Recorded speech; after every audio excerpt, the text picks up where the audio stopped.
Hello friends, नमस्कार। मैं अभिषेक कुशवाहा, आपका मोमेंटम मेंटर। पिछले वीडियो में हमने डिस्कस किया था कि मोमेंटम ट्रेडिंग क्या होती है और ये इतनी इफेक्टिव क्यों है। आज की वीडियो में हम डिस्कस करेंगे कि मोमेंटम ट्रेडिंग मैं कैसे करता हूँ।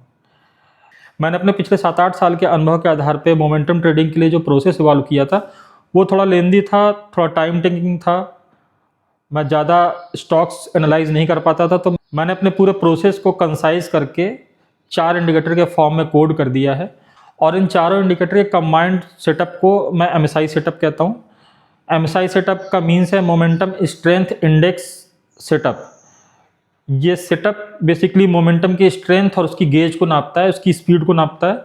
और ये सेटअप मैंने ट्रेडिंग व्यू पे कोड किया है। ट्रेडिंग व्यू पे कोड करने का यही रीजन था कि एक वर्सेटाइल टूल है, ये वर्ल्ड वाइड यूज होता है और ऑलमोस्ट अपने आप में एक कंप्लीट टूल है। इसके थ्रू आप स्टॉक की स्क्रीनिंग से लेकर के स्टॉक के एनालिसिस तक, टेक्निकल एनालिसिस, फंडामेंटल एनालिसिस सब कुछ कर सकते हैं। ये सेटअप मेरा 4 इंडिकेटर का है। इसके मैंने 2 फॉर्मेट बनाए हैं।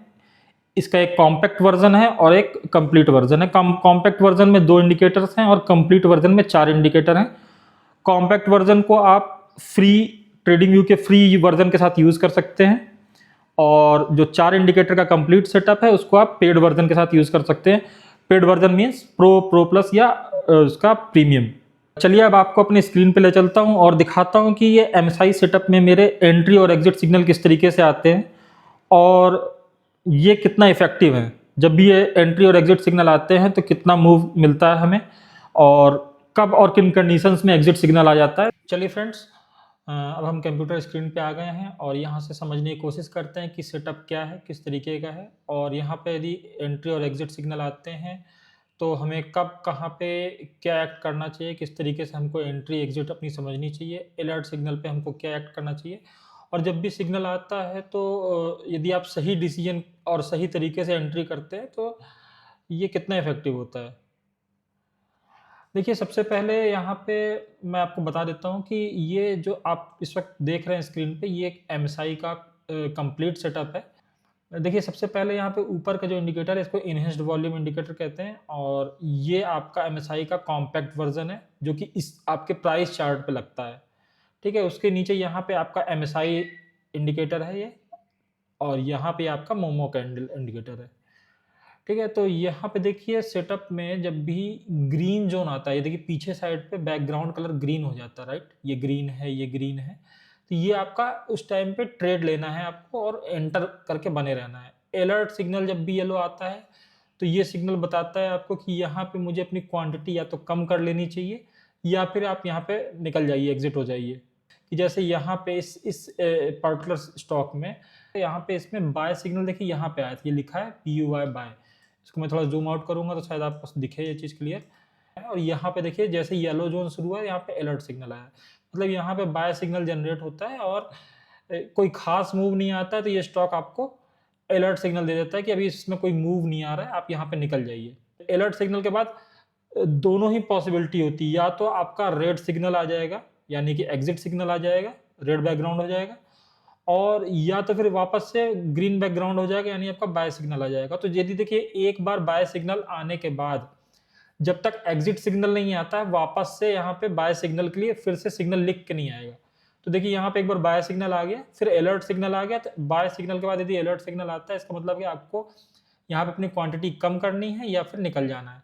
वापस से बैकग्राउंड ग्रीन हुआ, इसका मतलब कि ये बाय सिग्नल अभी कंटिन्यू हो रहा है और यहाँ से वापस एक मूव आता है और ये मूव यहाँ तक बना रहता है। इसके बाद फिर से अलर्ट सिग्नल आता है। अलर्ट सिग्नल आने का मतलब होता है कि अपनी क्वांटिटी कम कर लीजिए, या तो यहाँ से कोई रिट्रेसमेंट पॉसिबल है या यहाँ से कुछ ऐसा बड़ा मूव नहीं आएगा। पहले हम लोग देखते हैं कि यदि बाय सिग्नल आता है तो वहां से अब तक का मूव कितना आया। देखिए यहाँ बाय सिग्नल जनरेट हुआ था, तो मैंने यहाँ से मार्क किया है और आज की कैंडल के हाई तक ये है 79.91% का रिटर्न। कितने दिन में आया है? 110 डेज में, जो कि ऑलमोस्ट 4 मंथ से कम है। तो इस तरीके से सिग्नल आते हैं, जनरेट होते हैं और आप यहाँ पे इस तरीके के मूव्स कैप्चर कर सकते हैं। देखिए ये स्टॉक है क्यू पावर। क्यू पावर में अब क्योंकि देखिए इस सेटअप की, इस इंडिकेटर की एक खासियत है कि इसमें बाय सिग्नल, पहला बाय सिग्नल, यदि कोई स्टॉक नया है तो उसमें पहला एंट्री सिग्नल जब आता है तो वहाँ पे बाय सिग्नल लिख के नहीं आता है, ठीक है? नहीं है। यानी इस कैंडल पे आपको एंट्री सिग्नल आया था और यहाँ से हम लोग नापेंगे कि अभी तक इसमें एग्जिट सिग्नल नहीं आया तो कितना % का मूव आया है। ठीक है, तो वो देख लेते हैं। इस कैंडल पे हम लोग की एंट्री थी, इस कैंडल पे एंट्री ली है और आज के कैंडल की हाई तक का इसने 145% का मूव दिया है 71 डेज में। ठीक है, यदि इसको मैं कहता हूँ कि पहले अलर्ट सिग्नल के पास भी यदि हम लोग निकलते हैं तो भी ये 125% का मूव है 60 डेज में। तो ये है इस सेटअप की कैपेबिलिटी, इस तरीके से ये मूव्स कैप्चर करने की क्षमता रखता है। ठीक है, और अलर्ट सिग्नल आने के बाद यहाँ से क्वांटिटी कम कर लीजिए, वापस से ग्रीन सिग्नल आएगा, फिर से अपनी क्वांटिटी बढ़ा लीजिए। फिलहाल ये स्टॉक अभी यहाँ पे कुछ फंसा है, कुछ रुका हुआ है। चलिए फ्रेंड्स, नेक्स्ट स्टॉक देखते हैं और ये है आपका फोर्स मोटर। ठीक है, फोर्स मोटर में ये देखिए इस स्टॉक में एंट्री सिग्नल कब आया था? इस स्टॉक में एंट्री सिग्नल आया था 31 अक्टूबर 24 को और तब से लेके अब तक इस सेटअप में इसमें एग्जिट सिग्नल नहीं आया। देखिए कहीं पे भी रेड बैकग्राउंड नहीं है। ठीक है, और यदि कोई रेड बैकग्राउंड नहीं है तो ये बहुत लंबे समय से बुलिश है स्टॉक। और देखिए ये स्टॉक है आपका सुब्रॉस में देखिए बाय सिग्नल आया था इस कैंडल पे और इस कैंडल पे बाय सिग्नल आने के बाद यदि एग्जिट सिग्नल पे ही आप देखते हैं तो 116 डेज में 55% का मूव है यदि एग्जिट सिग्नल तक पूरा देखते हैं।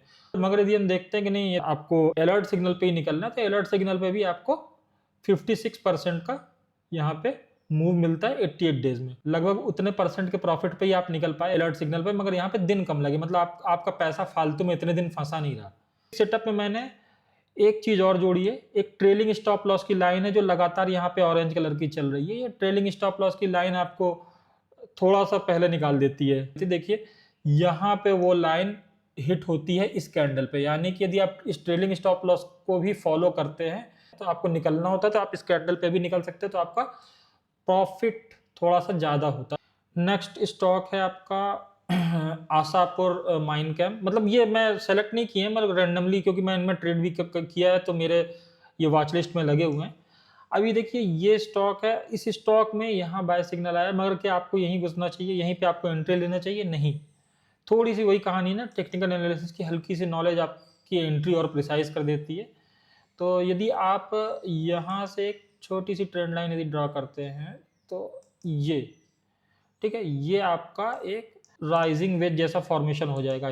अब यहाँ पे क्या है आपकी एंट्री, यहाँ पे आपकी एंट्री देखिए कहाँ होनी चाहिए थी, आपकी एंट्री यहाँ कहीं होनी चाहिए थी। और क्योंकि देखिए ये 59% का मूव यहाँ से दे रहा है, ठीक है, मगर एक्चुअल इसमें मोमेंटम जो आया है वो यहाँ से आया है। यहाँ पे भी आप इस कैंडल पे भी ले सकते थे एंट्री। तो देखिए यहाँ से 27% का मूव आपको 14 डेज में मिल चुका है और अभी ये कंटिन्यू है, ये भी चल रहा है। ठीक है, क्योंकि एक बार बाय सिग्नल आया है और उसके बाद 2 बार अलर्ट सिग्नल आया, मगर इसमें अभी भी एग्जिट सिग्नल नहीं आया और ये प्रॉपर, अब देखिए यहाँ पे बैकग्राउंड भी अच्छा खासा ग्रीन है, तो ये यहाँ पे एक आपको अच्छा मोमेंटम यहाँ पे कंटिन्यू है। एक रिक्वेस्ट है, मेरे जितने भी मैं स्टॉक्स का नाम ले रहा हूँ, समझाने की कोशिश कर रहा हूँ, मैं अपने सेटअप को डिस्क्राइब कर रहा हूँ, इसमें से किसी भी स्टॉक को एज अ ट्रेड कंसीडर मत करिएगा, किसी भी स्टॉक में अपनी पोजीशन बनाने की कोशिश मत करिएगा। ये सिर्फ आपको सिखाने और समझाने के उद्देश्य से मैं यहाँ पे दिखा रहा हूँ। देखिए नेक्स्ट स्टॉक है विंटेज कॉफी एंड बेवरेजेस। इसमें देखिए बाय सिग्नल कहाँ आया था और यहाँ पे अलर्ट सिग्नल आया, बीच बीच में 2-3 अलर्ट सिग्नल आए हैं, मगर ये कंटिन्यू ट्रेड चल रहा है। इसमें देखिए 60% का मूव 116 डेज में, लगभग 4 महीने से अंदर अंदर में ये 60% का आपको मूव मिल गया है। कोई एग्जिट सिग्नल नहीं आया है। बीच में देखिए जब भी अलर्ट सिग्नल आता था तो उस टाइम पे प्राइस फ्लैट हो जाता है, राइट। देखिए फ्लैट हो गया प्राइस, फिर यहाँ पे अलर्ट सिग्नल आया तो देखिए प्राइस फ्लैट हो गया। यानी अलर्ट सिग्नल का मतलब क्या है, ये आपको सिर्फ बताता है कि यहाँ पे प्राइस में ज्यादा मूव नहीं आएगा या थोड़ा बहुत रिट्रेसमेंट भी हो सकता है। अलर्ट सिग्नल सिर्फ ये बताता है। तो इस टाइम पे अपने पैसों को यहाँ ब्लॉक मत करिए, अपने पैसों को किसी और स्टॉक में लगा लीजिए या फिर अपनी क्वांटिटी कम करके अपने प्रॉफिट को लॉक कर लीजिए। ठीक है, अलर्ट सिग्नल यहाँ पे आपको ये बताता है। ठीक है, फिर देखिए इस स्टॉक में भी अच्छा खासा मूव आया था और ऐसे बहुत एग्जाम्पल है, मैं सब पे नहीं जाना चाहता हूँ, मगर कुछ जो मुझे दिख रहे हैं। देखिए मैक्स फाइनेंशियल सर्विसेज है, इसमें यहाँ पे बाय सिग्नल आया था और यहाँ पे अलर्ट सिग्नल आया था। यहाँ तक में इसने 58% का मूव दिया था, फिर वही 4 मंथ के अंदर अंदर इस पे भी यहाँ पे अलर्ट सिग्नल आया था, तो यहाँ क्वांटिटी रिड्यूस करना था, फिर उसके बाद ये वापस यहाँ पे एग्जिट सिग्नल आ गया। यदि आप यहाँ तक भी होल्ड करते हैं एग्जिट सिग्नल तक भी, तो ये 47% का रिटर्न है 132 डेज में। बट सजेस्टेड वही है, क्वांटिटी सजेस्टेड यही है कि क्वांटिटी कम कर लीजिए और क्वांटिटी कम करके उसके अकॉर्डिंग एक्ट करिए, ठीक है, जैसे मैं बता रहा हूँ। और सेम कहानी है अगले स्टॉक में, देखिए पावर इंडिया है, इसमें भी एक अच्छा खासा मूव आया था, यहाँ पे एंट्री सिग्नल थी और यहाँ यदि एग्जिट सिग्नल को भी कंसीडर करते हैं तो इसने 76% का मूव 129 डेज में दिया है, ठीक है। तो इस तरीके से बहुत हैं एग्जांपल्स, तो बहुत है, मैं कितने दिखाऊं आपको स्टॉक। देखिए ये है EID पैरी, इसमें बाय सिग्नल यहाँ आया था और अभी ये 59-60% का रिटर्न दे चुका है 125 डेज में। कंटिन्यू अभी चल रहा है सिग्नल, मगर देखिए बीच बीच में अलर्ट सिग्नल्स आते हैं, ये जब भी आते हैं तो आप मान के चलिए वहाँ पे प्राइस फ्लैट हो जाता है या फिर छोटा मोटा रिट्रेसमेंट होता है। देखिए ऐसे बहुत है, ये आर सिस्टम है, इसमें बाय सिग्नल आया था, अब ये 39% का ही मूव दिया इसने 92 डेज में, तो ये ज़्यादा इसमें हाई मोमेंटम नहीं है, बट मोमेंटम मेंटेन है एटलीस्ट, ठीक है। क्यूपिड में देखिए अभी रिसेंट में बाय सिग्नल आया था और यहाँ पे बाय सिग्नल आया तो इसने 39% का मूव 22 डेज में दे दिया, ठीक है। बहुत से एग्जाम्पल्स हैं और आप बस देखिए और समझने की कोशिश करिए कि कितने मूव्स यहाँ पे, कितने बड़े बड़े मूव्स ये कैप्चर कर सकता है स्टॉक। देखिए यहाँ पे एक बार जेके सीमेंट में बाय सिग्नल आया था, 40% का मूव इसने 124 डेज में दिया, क्योंकि थोड़ा सा लार्ज कैप है, वॉल्यूम बहुत हाई रहता है इस स्टॉक में, तो इस वजह से मूव ज़्यादा नहीं आता है। जिसमें भी बहुत ज़्यादा हाई वॉल्यूम होता है वहाँ पे बीच में प्रॉफिट बुकिंग ज़्यादा चलती है, तो इतना बड़ा मूव नहीं आ पाता है। महिंद्रा लॉजिस्टिक, देखिए इसमें रिसेंट सिग्नल आया था, 23% का मूव है इसमें, और 22% का मूव है 21 डेज में। और ये देखिए पारादीप फॉस्फेट्स, इसमें एंट्री सिग्नल यहाँ आया था और यहाँ पे एग्जिट सिग्नल आया था। यदि केवल इतना ही आप फॉलो करेंगे तो 72% का मूव आप कैप्चर कर पाते 93 डेज में, ठीक है। तो कंटिन्यू ऐसे स्टॉक्स तो बहुत हैं। देखिए स्टरलाइट टेक्नोलॉजी है, यहाँ बाय सिग्नल है और यहाँ तक यदि आप होल्ड करते हैं तो 93% का मूव था 92 डेज में। तो अभी मैं इस वीडियो को यहाँ क्लोज कर रहा हूँ। मेरे को जो समझाना था कि मेरा सेटअप कैसे एंट्री एग्जिट सिग्नल जनरेट करता है, कब कैसा क्या करना चाहिए और कितना इफेक्टिव है, कितने % तक का रिटर्न जनरेट कर सकता है, वो मैंने यहाँ बता दिया है। नेक्स्ट वीडियो में यदि आप लोग चाहोगे तो मैं नेक्स्ट वीडियो से पूरी तरीके से एक एक इंडिकेटर वाइज, एक एक जो छोटे छोटे टॉपिक्स हैं, क्या क्या चीज़ों को ध्यान देना है इस सेटअप में, समझाने की कोशिश करूंगा कि ये सेटअप एग्जैक्टली कैसे वर्क करता है, कब क्या नहीं करना है, हर एक इंडिकेटर का क्या महत्व है, क्यों उनका यूज़ किया है मैंने, और उसमें जो भी, जैसे कि यहाँ पे ये टेबल है, यहाँ पे ये टेबल है, इस टेबल का क्या मतलब है, यहाँ पे ये वॉल्यूम के जो कैंडल्स हैं इनके ऊपर क्या लिखा हुआ है, क्या मतलब है उनका, ठीक है। और ये इंडिकेटर क्या है, इसमें ये रीडिंग यदि यहाँ पे टेबल आ रही है तो इसका क्या मतलब है, मोमो कैंडल्स का क्या एक मतलब है, इन सारे इंडिकेटर्स के कॉम्बिनेशन को किस तरीके से देखना चाहिए, इन सब के ऊपर डिस्क्रिप्टिव वीडियो छोटी सी कई सारी बनाऊंगा, ताकि उनको कंबाइंडली आप देखोगे तो पूरा आपको सेटअप समझ में आएगा। क्योंकि एक वीडियो बनाने में वो बड़ी वीडियो हो जाएगी, इसलिए मैं छोटी कई सारी वीडियो का कॉम्बिनेशन बनाऊंगा, ठीक, जिससे को आप सीक्वेंस में देखोगे तो आपको पूरे सेटअप का प्रॉपर आइडिया हो जाएगा, आप समझ पाओगे और आप इंटरेस्टेड होगे तो मुझसे कनेक्ट कर सकते हो और उसके हिसाब से हम लोग डिस्कस कर लेंगे। चलिए, थैंक्स, अपना ध्यान रखिए, अपने परिवार का ध्यान रखिए और हम मिलते हैं नेक्स्ट वीडियो में। Thank you.